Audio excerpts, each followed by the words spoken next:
दोस्तों नमस्कार। आज हम बात करने जा रहे हैं एससीओ की मीटिंग, शंघाई कोऑपरेशन ऑर्गेनाइजेशन की मीटिंग। पीएम मोदी चाइना के अंदर गए और 7 साल के बाद उनकी विजिट हुई है चाइना के अंदर और बड़ी इंपॉर्टेंट विजिट है जिसके ऊपर पूरे वर्ल्ड की निगाहें जमी हुई हैं। और इस मीटिंग के लिए पीएम मोदी जब लैंड किए चाइना के अंदर तो उनको रेड कारपेट का वेलकम दिया गया और वहां पे जो इंडियन डिस्पोरा खड़ा हुआ था उन्होंने पीएम मोदी के सामने खड़े होकर के वंदे मातरम के नारे लगाए, साथ में भारत माता की जय के भी नारे लगाए। और वहां पे ऐसा माहौल था कि बेसिकली हर एक आदमी पर खुश था कि किस तरीके से पीएम मोदी को वेलकम किया जा रहा है चाइना के अंदर। और बात भी वही है क्योंकि चाइना इस पे चाहता है कि इंडिया के साथ उसकी दोस्ती बढ़े और इंडिया भी चाहता है कि चाइना के साथ दोस्ती बढ़े। यह इस पे भी बात करेंगे।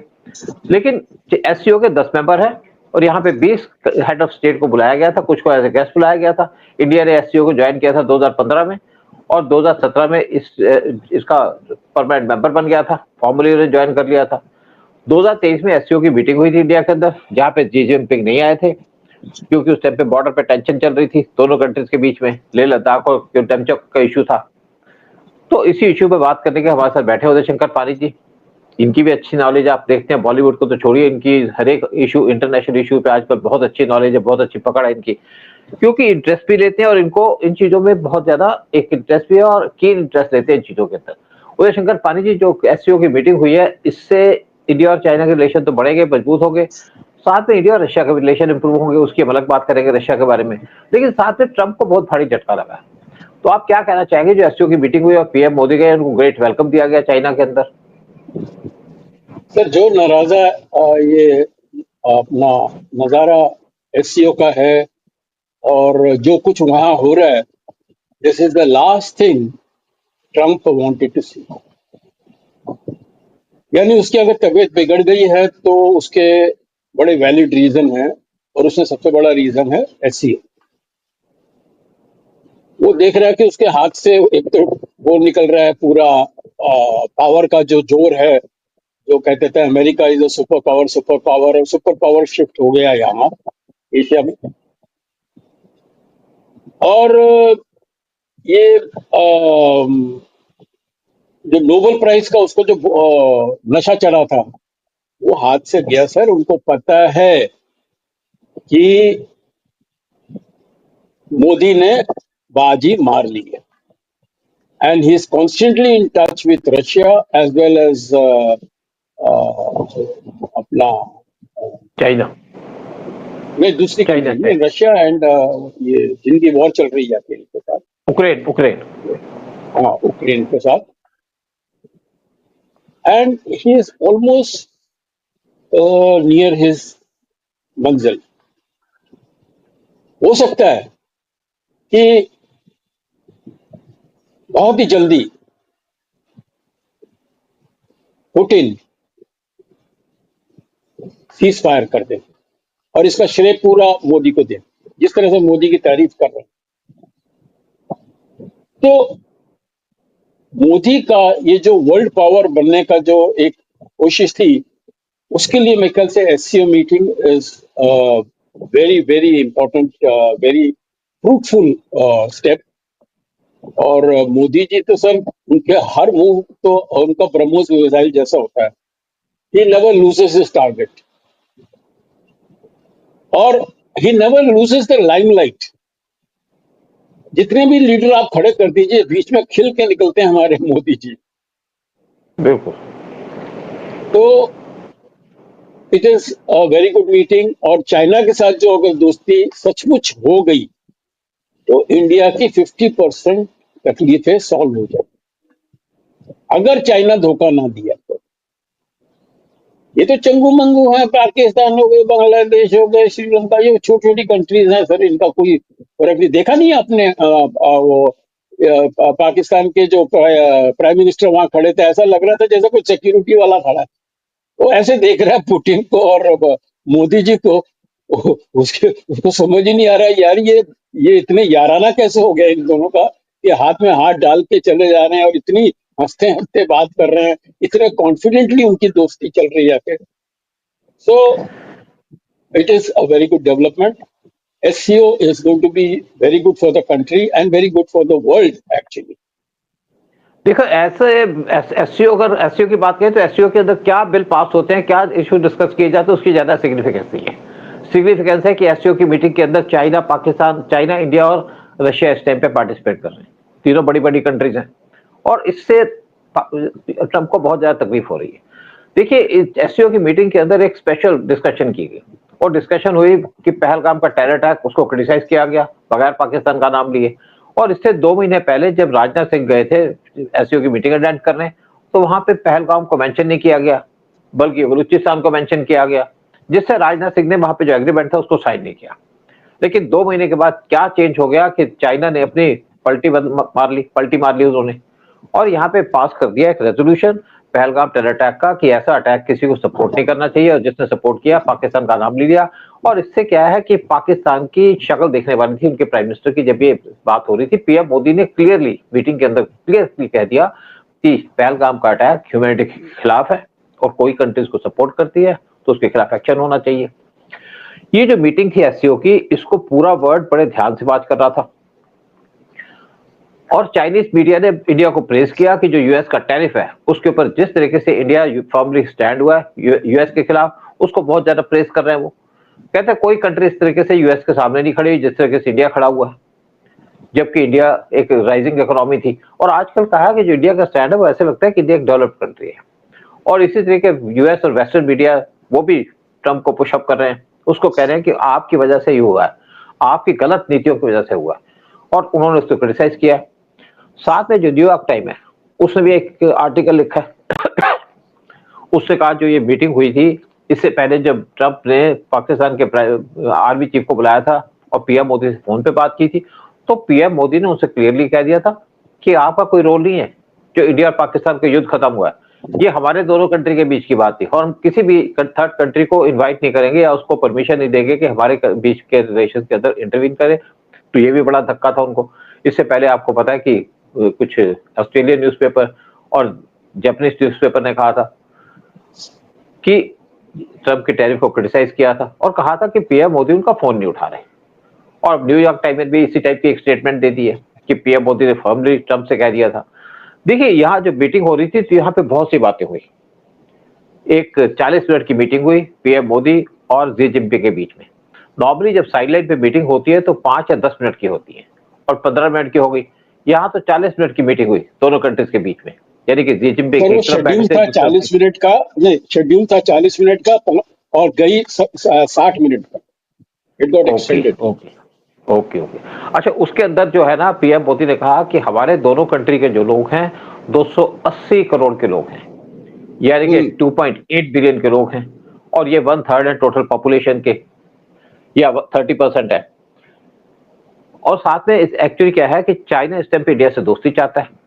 वो चाहता है क्योंकि उसकी इकोनॉमी इस टाइम पे डाउन चल रही है, उसके बिजनेस से शिफ्ट कर रहे हैं इंडिया के अंदर, लेकिन चाइना ऐसा लगता है कि बहुत सीरियस है। हमारे आपस के बहुत से इश्यूज हैं, जैसे बॉर्डर का इश्यूज है, उसके ऊपर भी पीएम मोदी ने बात की। कहते हैं अगर आप सीरियस है तो सारी बातें हो सकती हैं, लेकिन ये नहीं आप हमारे से दोस्ती करें और पीछे से छुरी भाग गए। क्योंकि 1962 ने के अंदर पाकिस्तान चाइना ने कहा था कि हिंदी चीनी भाई भाई, उस पर इंडिया पे अटैक कर दिया था। इंडिया आज तक वो बात नहीं भूला।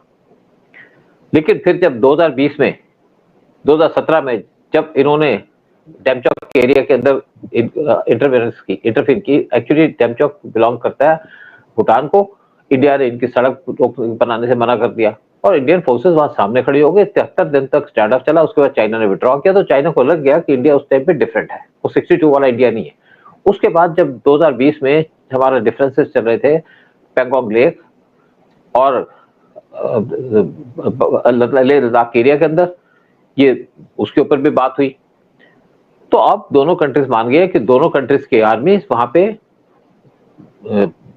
अपना रूटीनली सर्वे भी करेंगी, यानी कि वहां पे अपने जाएगी और वहां पे पूरे अपने अपने एरियाज को वॉच करेंगी, पेट्रोलिंग की जाएगी।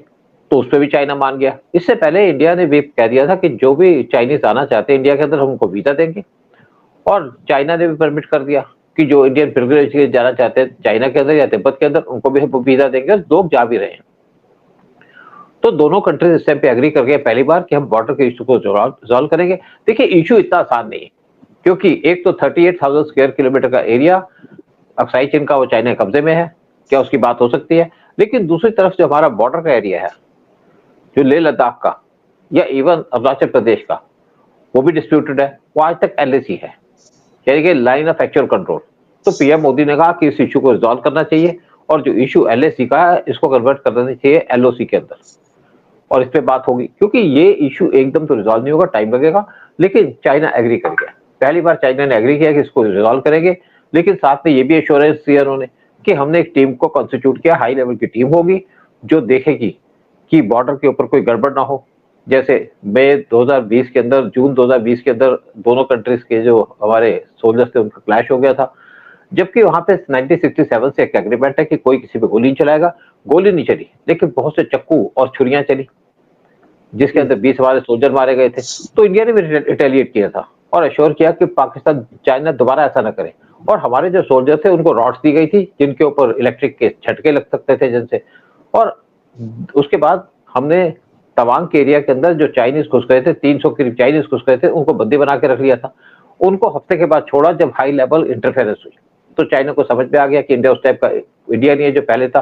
तो इस टाइम पे ऐसा लग रहा है कि जी जिनपिंग सीरियस है, लेकिन चाइना के साथ डील करने के लिए आपको स्पेशली एक चीज का ख्याल रखना पड़ेगा कि आप उनकी तरफ पीठ खड़े होकर के ना खड़े हो। अगर आप पीठ लगा के खड़े होंगे उनके साथ तो चाइना पीछे से धोखा दे सकता है, ये हमेशा एक इशू बना रहेगा। तो इंडिया इस टाइम पे अलर्ट है। जैसे हमारा बॉर्डर पे स्टैंड ऑफ हुआ तो इंडिया भी खड़ा रहा, इंडिया पीछे नहीं हटा।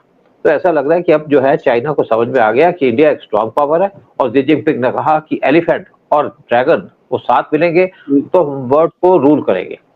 और एक इंपॉर्टेंट बात हो रही कि यूएन के सेक्रेटरी जनरल वो यहाँ पे मीटिंग में भी आए थे। उन्होंने चाइना को प्रेस किया कि आप जो काम कर रहे हो आज वर्ल्ड को सपोर्ट कर रहे हो और आप बड़ा इंपॉर्टेंट रोल प्ले कर रहे हो। इनडायरेक्टली उन्होंने अमेरिका को धमकी दे दी या अमेरिका को क्रिटिसाइज कर दिया कि जो तुम्हारा रोल है नेगेटिव रोल है। देखिए पहले क्या होता था, पूरे जो यूएस है उसको देखा जाता था वर्ल्ड पावर, सिक्योरिटी प्रोवाइड करेगा हर एक कंट्री को, जिसको भी सिक्योरिटी प्रोवाइड कर रहा है यूएस, चाहे आपका साउथ कोरिया हो, चाहे जापान हो, चाहे नाटो कंट्रीज हो, वहां से भी अपना मुकरता जा रहा है, वो अपने आप को पीछे खींच रहा है।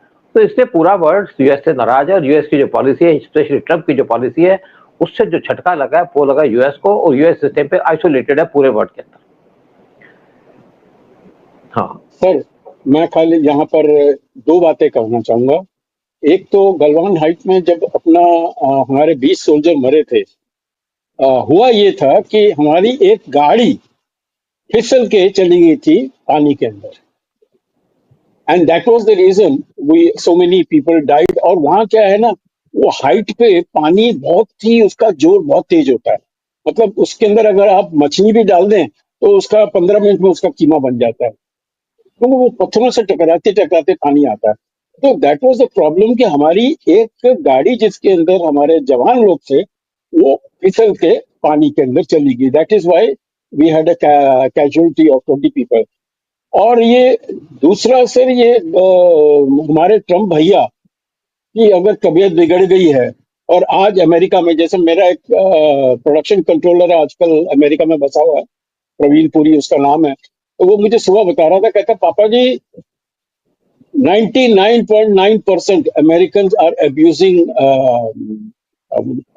Trump today. कि हाँ, क्यों क्यों क्यों किस किस वजह से एक अच्छे दोस्त को आपने दूर कर दिया।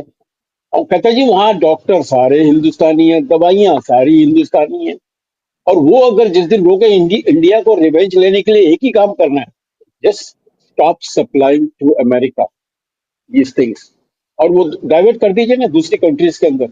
हालांकि देखिए अमेरिका हमारा दुश्मन नहीं है, एक संकी आदमी आ गया बीच में जिसका नाम है ट्रम्प, जो मूड में कर रहा है, जो ईगो की वजह से हरकतें कर रहा है।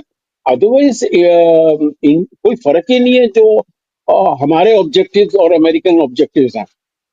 So this man has really messed it up, और उसकी तबीयत मुझे लगता है काफी बिगड़ गई, क्योंकि जब वो पुतिन को मिले थे तो उसके हाथ के ऊपर जो बैंडेज वैंडेज लगा हुआ था, और 2-3 और भी कुछ उनके साइन थे कि वो सीधा नहीं खड़ा हो पा रहा था, तो उसकी तबीयत डेफिनेटली बिगड़ी है। तो अगर वाइस प्रेसिडेंट ने ये कहा कि भाई मैं उसकी जगह पर आने के लिए रेडी हूँ, नेचुरली किसी जर्नलिस्ट ने पूछा होगा उसको कि भाई if anything happens will you be able to take up presidentship. उसने बोला कि हाँ, लेकिन उसकी उसकी वजह से वो ट्रम्प की हिट लिस्ट में आ गया मेरे ख्याल से, एंड वो अभी उसको भगवान ही बचाए। बट एनीवे आज तो ट्रम्प का सर ये जोर एकदम कम से कम होता जा रहा है, day by day, and I am sure उसकी रात की नींद गायब हो गई है आफ्टर दिस एससीओ मीटिंग। बिल्कुल, देखिए एक्चुअली देखा जाए तो जो मेन आदमी रिस्पॉन्सिबल है एससीओ को स्ट्रॉन्ग करने के पीछे, या ब्रिक्स को बनाने के पीछे, या आरआईसी को खड़ा करने के पीछे, या डिस्ट्रॉय करने के लिए क्वाड, वो ट्रम्प है। खैर अगला वीडियो बनाएंगे, उसमें बात करेंगे किस तरीके से क्वाड को डिस्ट्रॉय किया, किस तरीके से ब्रिक्स स्ट्रॉन्ग हो रही है, किस तरीके से पीएम मोदी की जो मीटिंग हुई है पुतिन के साथ, वहां पे क्या हुआ, तो उसको हम अगले वीडियो के अंदर डिस्कस करेंगे। सर एक यहाँ पर एक कमेंट और देना मैं चाहूंगा कि मोदी जी तो मास्टर चेसमैन, वो जो एक फोर्ट बनाते हैं वो चक्रव्यूह से निकलना बड़ा मुश्किल है, लेकिन उनके ही मुकाबले में दो और चेस प्लेयर आ गए हैं जिनका नाम है जिनपिंग अपना चाइना के, और हमारे पुतिन। ये जो तीनों जरूर। कंट्री का आना is nothing but it is brainwave of Trump, sorry, the brainwave of Putin, जो बिल्कुल ये दोनों कंट्रीज को समझ आ गई बात कि अगर ये कर ली तो हमारी मुश्किलें, हमारी प्रॉब्लम जो आपस की हैं वो सॉल्व हो जाएंगी। तो ये जो ट्रम्प को मैं पूरा श्रेय दूंगा जो उसने ये सोचा और मोदी जी ने एग्जीक्यूट किया, एंड ऑल्सो जीपिंग अपने चाइना के जो प्रीमियर है, तो उन्होंने भी जिस तरह से अभी पूरा वर्कआउट करके इंडिया को जिस तरह से स्पॉटलाइट में डाला है, which is I think wonderful for this three countries and for the world peace. बिल्कुल चलिए ठीक है, मुझे लगता है कि हमने बहुत कुछ डिस्कस कर लिया। अगले टॉपिक पे कुछ और बातें डिस्कस करेंगे एससीओ से कनेक्टेड ही। और वीडियो खत्म करने से पहले आपसे रिक्वेस्ट करूंगा, चैनल को सब्सक्राइब कीजिएगा, वीडियो को शेयर कीजिएगा, ताकि हम आपको रियल स्टोरीज बताते रहे, वर्ल्ड के अंदर क्या हो रहा है, इंटरनेशनल अफेयर्स के अंदर क्या हो रहा है, और इंडिया की सिक्योरिटी के इश्यूज के ऊपर। जय हिंद, जय भारत। जय हिंद सर, जय भारत।